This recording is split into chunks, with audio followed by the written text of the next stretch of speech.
Alright everybody, welcome back to another Dead by Daylight video. So, today we're going to be talking about a perk combo that needs really no introduction if you've been playing this game for the past 6 months or so.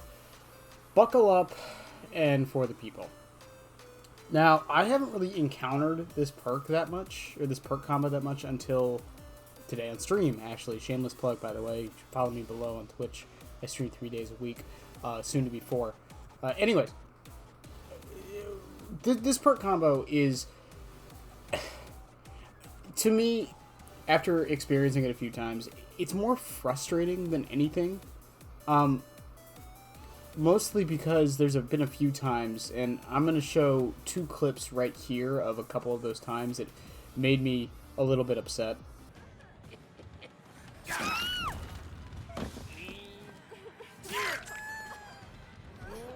One, two, three.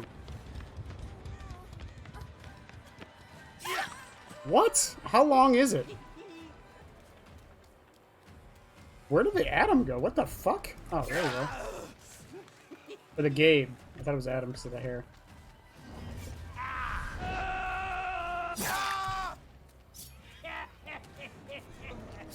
Fucking buckle up.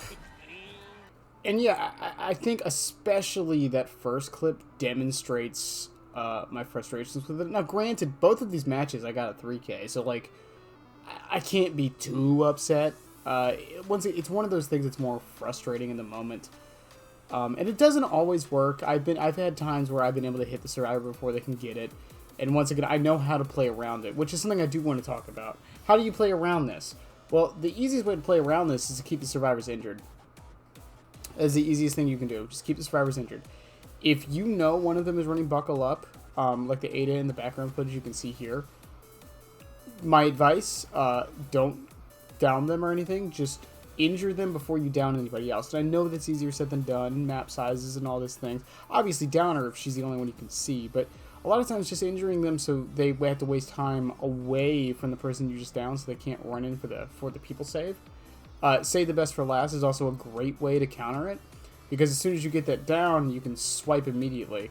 Even with just 2 stacks, you have enough time to do it before they can get the animation off.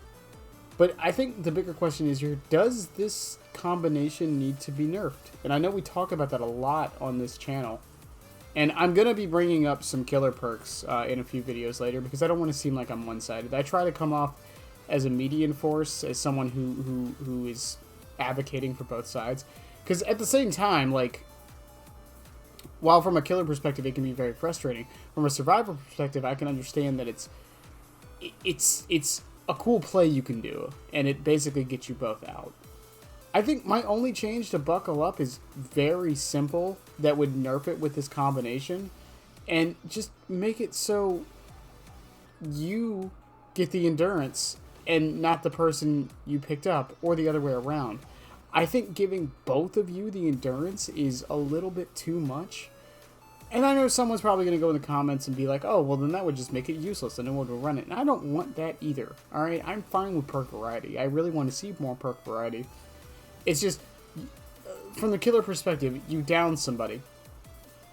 You go to pick them up, and before you even have a chance to react to what's happening, another survivor swoops out of nowhere, picks them up, and now your options are to wait 10 seconds, which they can probably make it to a pallet by then, or hit them, let them get the endurance, pray they don't have made for this, especially depending on which killer you're playing, that could be huge, and then just go about your business. Like, it's insane. A lot of the times it will lead to you just losing both of them.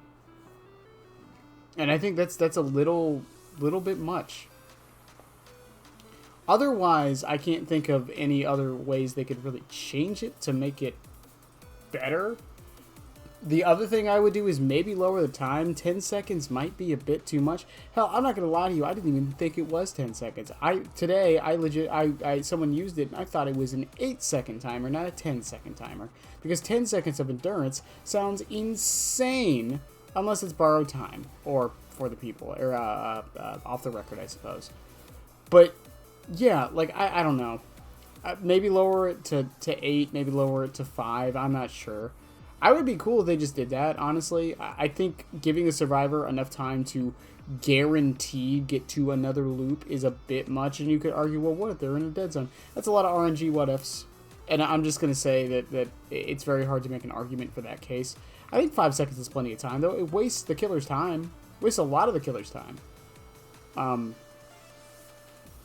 Yeah, that's really all I wanted to say about For the People. It's the For the People Buckle Up combo is very frustrating. It's not, like, super good. It's not... I don't want to say, like, I would rather see other things in my games. But it's one of those things. It's much the same thing with, like, Sabo Squads. The thing with Sabo Squads, though, is that I don't mind them because a lot of the times they're not going for gens. With the For the People plays, a lot of times it's, like, 2 people are still doing gens, so they're still getting cranked out. And this wastes way more time than a sabotaged hook can. Because if you don't hit them in those 10 seconds, well, now they have the endurance, and you have to chase them again, basically giving them 4 health states on both of them. 3 on the person you hit, or didn't hit. But still, it can just extend the chases to a point to where it just feels impossible, and like there's nothing you can do as the killer. Obviously, there are some killers who don't have to worry about the situation. Plague being the big one. Plague doesn't have to worry about this at all, really, if they're playing correctly, because the survivors will all be injured. Same with Legion for the most part. But a lot of other killers can't really do anything about it. And I once again, I'm not advocating for this combo to be nerfed into the ground. I don't like it when they do that to a lot of perks, and I know they have a history with it. And I don't know. Like I said, maybe just bake it down to like 6 or 8 seconds instead of 10. Otherwise, though, I would love to hear what anyone else has to say about it for changes, nerfs, or buffs. Hell, I'll listen to buffs.